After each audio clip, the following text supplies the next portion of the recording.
Good afternoon. I'm so glad you could join me today on my show. And I have a really wonderful guest today. He's a very wonderful man that is doing wonderful work.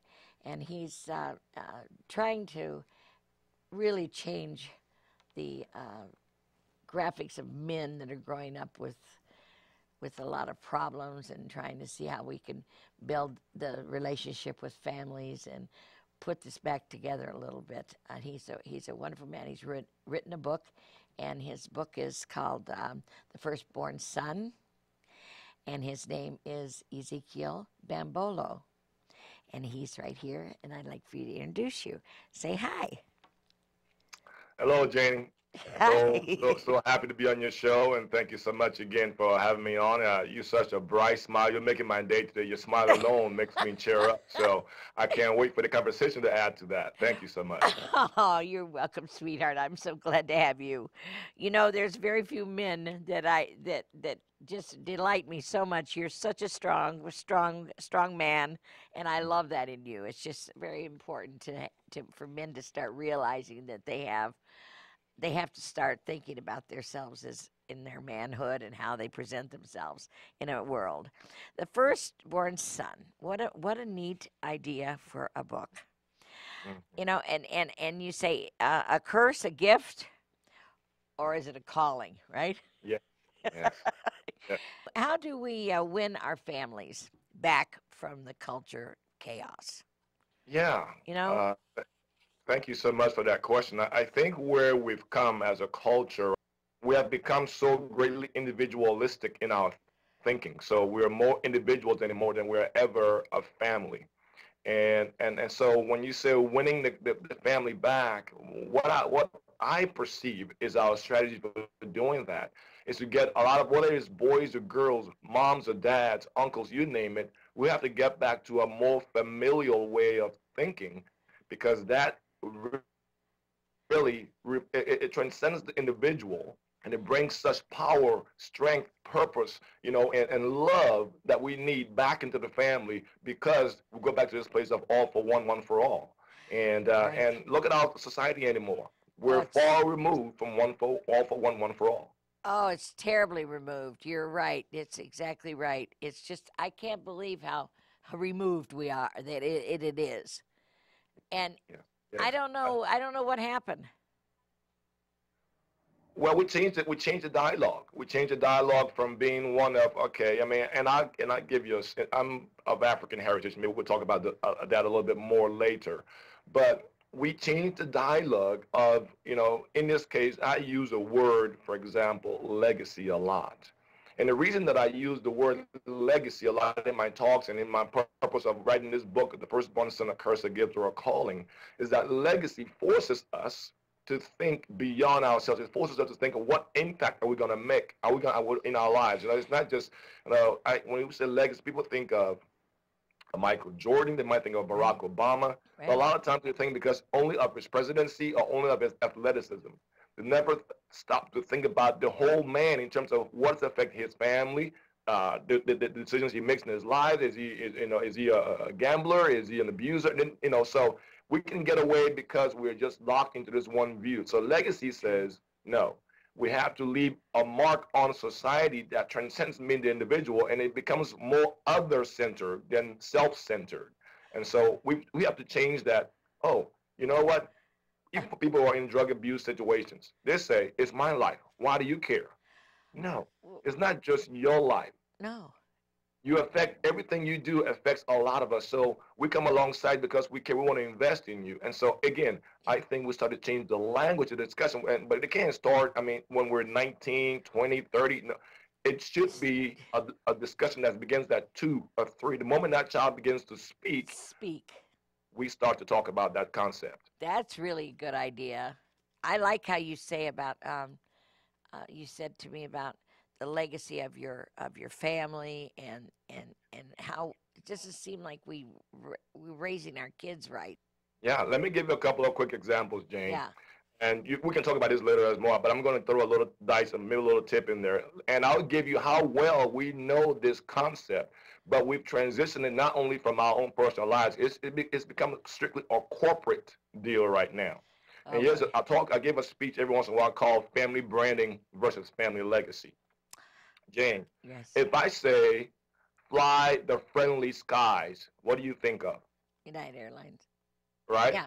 Yeah. If I say the ultimate driving machine, what do you think of? Okay, BMW. Yeah. Your audience that are listening right now are easily, they can recognize all of those slogans.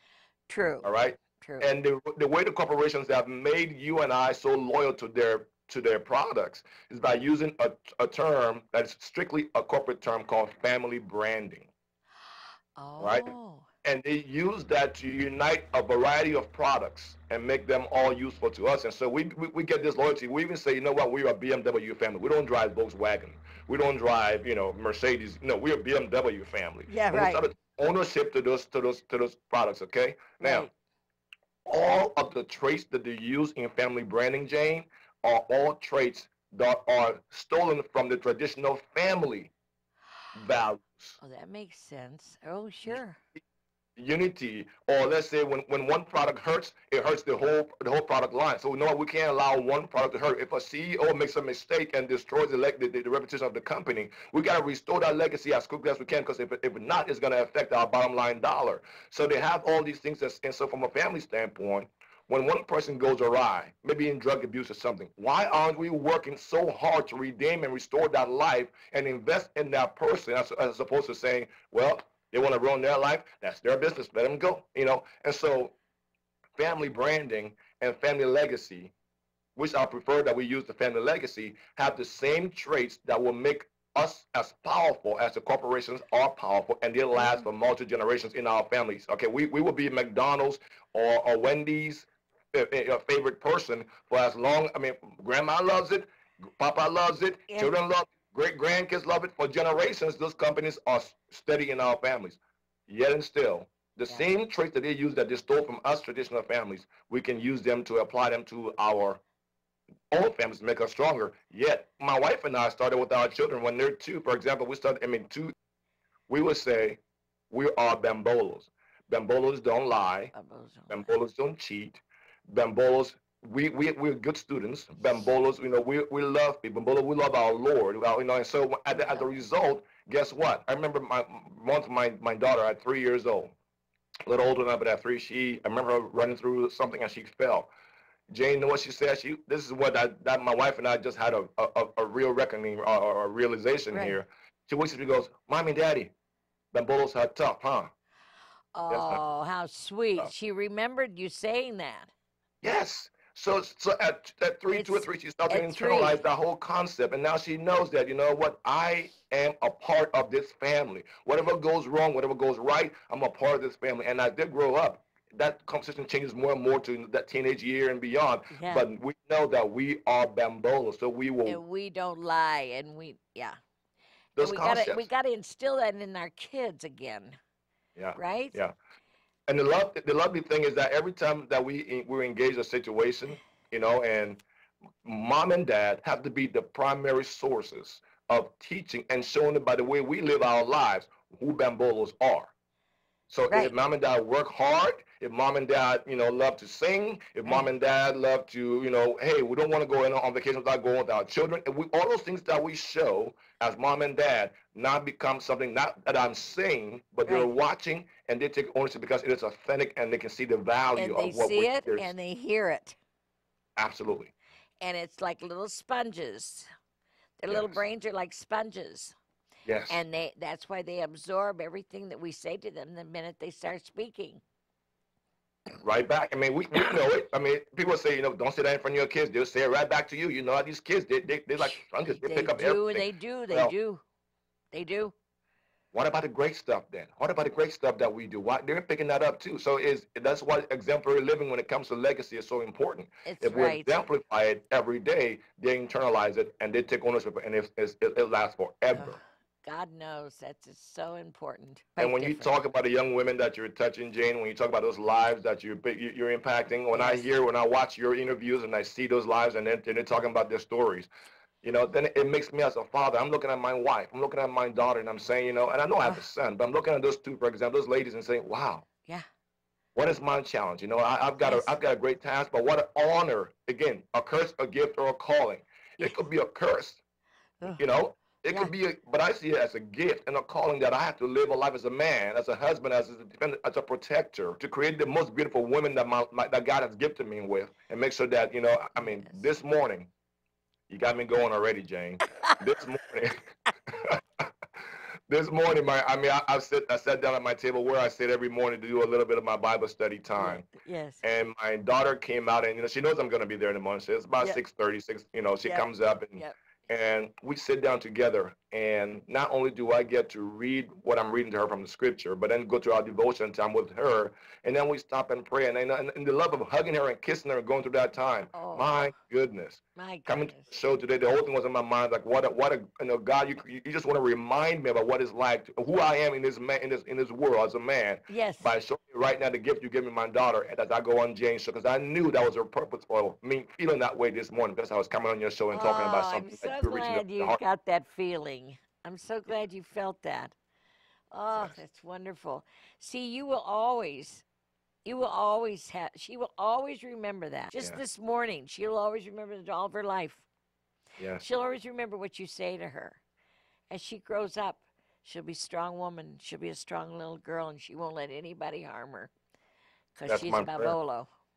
That's my prayer, and she knows that Daddy will stand up Yes. for her. Daddy, Daddy will come and discipline if you do something wrong. And it was That's funny because we were talking about discipline this morning, and yep. I said, honey, and we're talking about in the Bible about Samuel and Eli Yes. and the obedience that Samuel had to go and tell Eli what was coming down to Eli was his mentor and an older prophet, Right. and but God says, you know what, the discipline of that whole Eli had to be disciplined, Yeah. and so I look at my daughter and I said, honey. Uh, if I don't do this, because Eli didn't do what he was supposed to do, God said, because his sons were being very vile, and Eli did not restrain his sons. So God said, I'm going to punish you for that reason. Uh-oh. Well, look, my daughter said, so it's important for daddy and mommy to make sure that you and your brother have good discipline in your lives, right? Because if I don't do, what is God going to do to me and mommy? And what has he done to Eli? What does he promise he'll do to Eli right here? And for a 7-year-old and watching her, listen to her articulate back to me, and why is She it important to be disciplined? But she yet and knew. still, You've yeah. already instilled it in her. You've already And, spoke to her about Eli and about the Bible, and you're yes, teaching her the proper yeah. way to And so and believe so and think. so she embraced that conversation. She shows her love. And yes, what's more important is when we're done, we're hugging and I'm kissing her forehead and Yeah. and the love that comes from that moment. That's what our young ladies and young women that are growing up right now need to know. That's what they need to see in a father, because you know what? Oh, When you have that, any man that walks into your life is gonna be tested by those standards. And if they that don't meet those standards, when please. she meets a guy, she's gonna test him to Those see are the if standards. she's And I would love for us if to test those he's standards. honorable enough to Yeah. be around her. Yes. Hopefully. What is your advice for single parents? Man, Especially single mothers. yes, yes. Single It's parents, hard. single moms, especially our community is so. I mean, when we look at, especially for example, in the culture says that there's somewhere around for Caucasians, maybe somewhere around 30% Yeah. of all Caucasian homes, 25-30% are single parent homes. Yes, yes, For yes, yes. Hispanic, you're around 40, 30 to 40%, or 40, almost 50%. For African American families, Yeah. 65 to 70% of all African American families are single parent Oh homes, of which no. 96% of those are single mothers. Oh my So, gosh. Oh, that's yeah, sad. you do the math. You Yeah, do the math yeah. about I our I know. culture, I all right? know. So, But so when I see that, when you ask me what do I have to say to single moms, single parents, and so forth, I first must throw the word. Besides, obviously, well, I must throw the word community first and foremost. Is that sometimes a lot of these single moms feel like, well, I have a boy or I have these children and I can't raise them on my own, so I need to go find this. I need to force myself on this man or somebody to help me raise these children. yeah. Uh, nor am I saying that be on your own and you're some super mom that you don't need the help. No, you need the right community of people The around you. right So community. one of the things that my wife and I will do is we have these events at our home uh, that is kind of funneled from our church, but we bring these people. We open our homes very frequent for people to come in and visit with us. Good. In that community, we have very solid marriages, but Good. we have a lot of single parents as well, single moms, single dads that will come in. And, you don't have to feel like you have to go out there and put yourself out just to have someone in your life to help you raise your children. If you No. have a community around you of men who want to be fathers to their own children and to your children. And will mentor your children. Exactly. Because when those single moms come here, if I'm doing something with my children and we're having some fun, they are a part now, especially in my home, Of your they family. are my children as well. And I will love them and care for them and empower them like any man and father should my children and them. Oh, And the that's same wonderful. those mothers come along for a raise to help you raise a girl, but you need the right community of people, and you have to take the time. You have to do the work. You can't. It doesn't come easy. You have to do the work to find a community that you can trust. Yes. If you're a female, men who are Yes. not trying to take advantage of you because they have their own families and they respect and will protect their family at all costs. That's And true. so it takes time and Yeah. the research, Yeah. especially hopefully in a church community that is a little safer and mature enough to Hopefully in a embrace church those single community. parents. I agree. I think a woman that's single, I know what she's going through. It's not easy. Yeah, And yeah, but to find, like you said, to find common ground in the community, and usually that's through the churches, yeah. isn't it? Don't you think? A lot of times it is. I mean, there are others out there, but I think that, it's, Yeah. again, remember what I said, in a mature church community. Some church communities, I think, kind of lose sight of the purpose of why we're here. And it becomes judgmental. It becomes all kind of other reasons that underline and destroy that community. So Oh, I, maybe. it's important to find a mature community that understands Yeah. and will embrace that. And also because we're not saying go find a community so you can find a new man. No, no. The purpose that you're here first and foremost is for your children. Is for to build a better life, to build a support structure that, especially if you're a single mom and you're working. My goodness, Oh. how difficult that is. Whew. When I every once in a while when I have to kind of fill in for my wife, I know as a man how humbling that is. I can imagine a mom trying to be a man and a woman at the same time Yeah. for, Yeah. for a child, right? Yeah. So again, it's important to make sure that you're finding a mature community that is prepared to embrace and enhance and support and say, and if God provides someone from there that you kind of meet, take Yeah. the time to really learn to grow and learn that person. Don't rush Right. into anything, and eventually let it take its due course. What are the three biggest mistakes parents make, and how to fix it? I think first I want to start with the fact that a lot of times parents think that their job in life is to guide their children wherever life takes them. Guide them. Here's the word I'm using, guide. Yeah.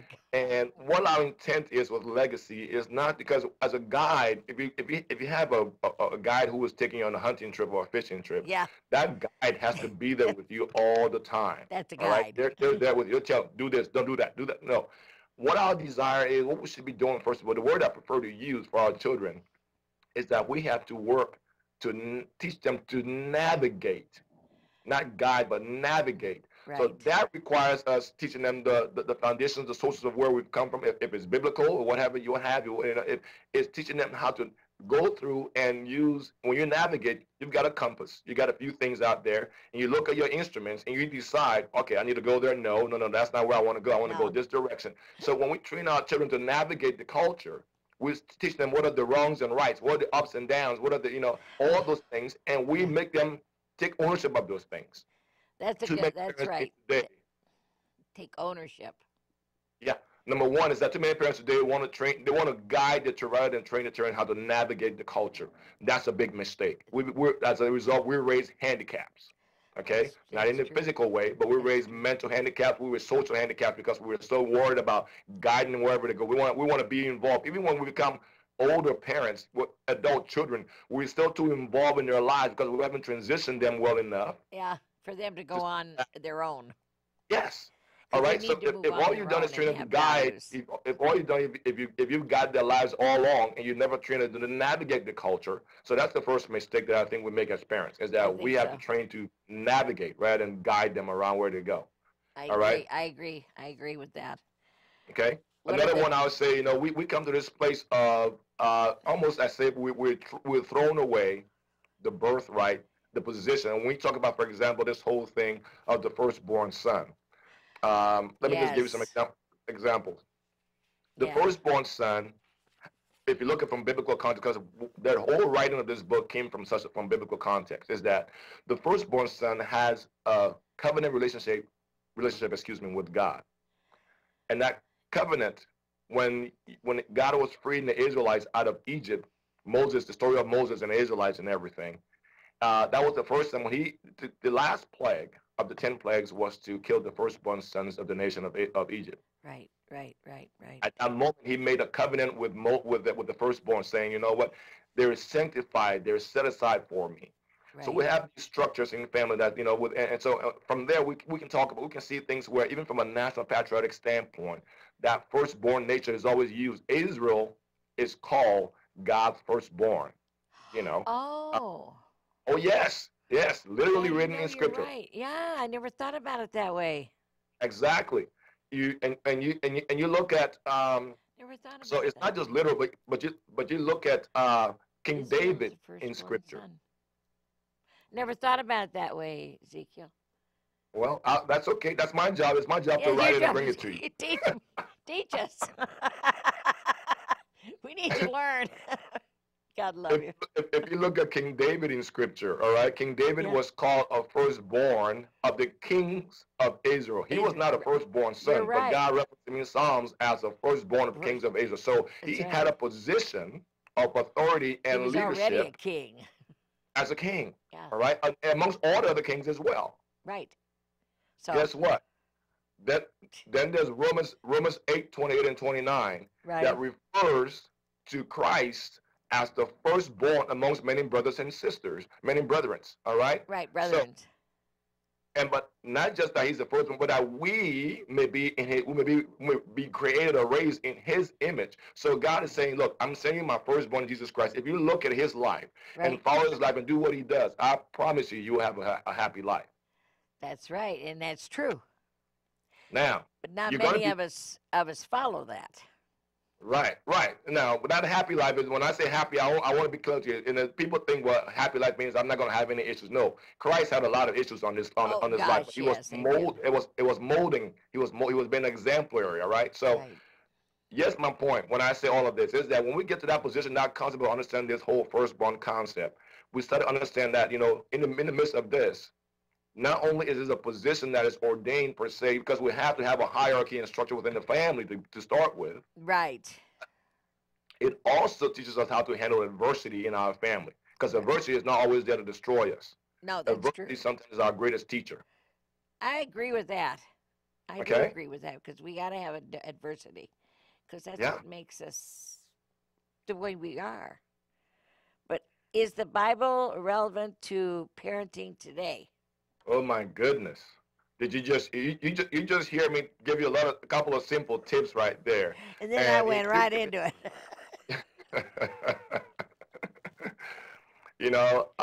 my Well, my whole approach to this is with this whole family thing. Yes, a lot of it rests on biblical principles, and I write about different things, whether it's mentoring, whether it's just described a little earlier about that time with my daughter and the beauty yeah. that I felt with that, the emotions that rushed through me, because I can Yes. find that time to be with my children, especially my daughter in this case, in that way, and the way that I approach my wife, all of those simple.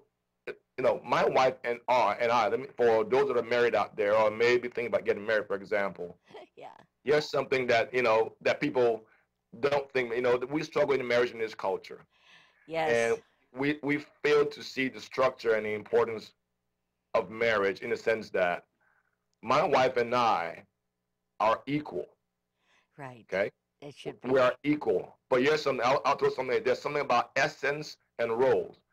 In God's sight, neither one is more important. We are equal. Yet and still, there's roles we have to play. So the role that I play is that of the leader and protector, not because I'm more important No. or stronger No. or healthier or more good looking than my. No, no, no, no, no, nothing like that. it, it's a role that I play, and so my role is that of the head of the family in the sense of protector, defender, making those become those hard, really hard decisions, then someone's got to stick their neck out there and say, okay, look, I can make that decision, and I'm okay with the outcome, even if it doesn't come out right. Yeah. But we make it from a collaborative and equal standpoint. From a At the same collaborative time, equal. Yeah. you best believe, Jane, I'm not my wife's role when it comes to nurturing and even bearing children. I don't dare claim that I know how to, I can fill any of her shoes. You ain't So, doing that one. so, Yes, for sure. and She's she's in way got control of incredible. that.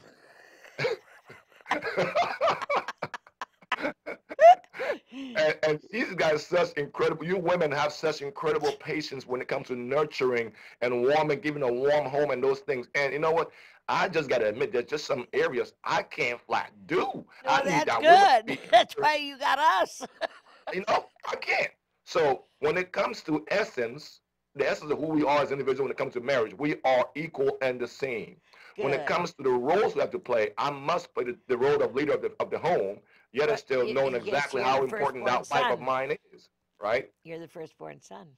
Hey, thank you very much for echoing that. That's right. You are. You are. And I love you for it. God Yeah. love you. So those are the things. If you ask me if the Bible is relevant to today's society and today's teaching and raising a family, I could Yes. go on all day long giving this kind of example I know. about biblical, just heavy biblical examples that if we just did the tidbit of it, we'll eliminate so much unnecessary pain from our culture We sure and get would. back on track. Because the Bible, nobody. Here's the thing. That's the thing that I see when I even speak to secular groups. Not too many people argue with the Bible being a wise book. They always say, "Oh, it's the good book." Right. That's a great book. That's just an incredibly wise book. Yeah. But yet and still, and they don't realize how much of their own, like do the others. I mean, the golden rule. People say that they don't realize it's biblical based. No, they There's don't. these things that we say in our culture that are coming right out of the Bible, and yet and still, we would certainly shun sometimes the wisdom of the Bible in doing the simple things that will enhance our lives tremendously. That's very true, honey. That's very true. I find myself sometimes uh, looking for answers for different situations that's come up in my lifetime, and I always know that if I turn to God for answers, I'll Yeah. find the answers. And the reason that I went through what I went through was because God knew someday I would be here speaking to wonderful men like you, and being able to talk about your wonderful book that you're going to have. Everybody's going to get that, to read that, and to feel confident in their families, and they're going to become more powerful and loving to their children like you are. Jane, you say with such grace and such beauty and such passion. In other words, yes. Um, when I talk, they're hearing me talk about my children right now, and you talk about your life of what went on in the past with And God helped me through that. prostitution and Yep, everything. yep. And I can talk about civil war and in a way That's that right. really affected and tore into our family. That's But right. again, hindsight 2020, and only in God's sight do we see that there was a purpose for us going through those difficulties. That Yes. today you're in the greatest position to share your life with other women and bring them to places of and elevate them to greatness. If they will simply look, see your love, your passion, your generosity, those things. So when we're going through the moments, Yeah. my goodness, is it difficult to, we feel like we're getting slapped around, tossed back and Yeah, forth, we have. rag Me dolls, you too. have it. And then we get out of it and we look back and say, wow, you know what? How'd we I survive won't that? trade that.